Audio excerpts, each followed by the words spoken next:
நடிகர் பாலாஜி முருகதாஸ், ரச்சிதா மகாலட்சுமி, சாக்ஷி அகர்வால், சாந்தினி தமிழரசன், காயத்ரி ஷான், சிங்கம் புலி மற்றும் பலர் நடிப்புல JSK சதீஷ்குமார் தயாரிச்சு இயக்கிய படம் தான் ஃபயர்.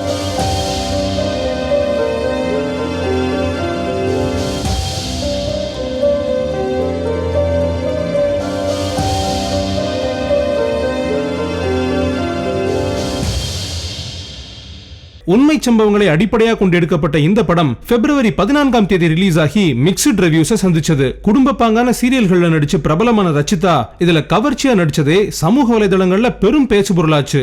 அப்படி இருக்க சும்மா விடுவாரா நம்ம பைல்வான்? நடிகரும் சினிமா விமர்சகருமான பைல்வான் ரங்கநாதன் யூடியூப் சேனல் ஒண்ணுல இந்த படம் குறித்தோ இல்லை கதை குறித்தோ விமர்சிக்காம ரச்சிதா கவர்ச்சியா நடிச்சதை விமர்சிச்சிருந்தாரு. அந்த விமர்சனத்துல கொஞ்சம் ஓவரா தான் போயிட்டாரு பைல்வான். அளவு கடந்து வரைமுறை இல்லாம விமர்சிச்சதால இப்போ பைல்வான் மீதும் சோசியல் மீடியாக்கள்ல விமர்சனம் வலுத்து வருது. இதற்கிடையில இந்த படத்தின் நாயகன் பாலாஜி கொடுத்த பிரஸ் மீட்டும் கொஞ்சம் பரபரப்பா தாங்க ஆயிடுச்சு. மொத்தத்துல ஃபயர் படத்தை விட அதுல நடிச்சவங்களும் அதை விமர்சிச்சவங்களும் தான் அதிக விமர்சனத்துக்கு ஆளாயிருக்காங்க.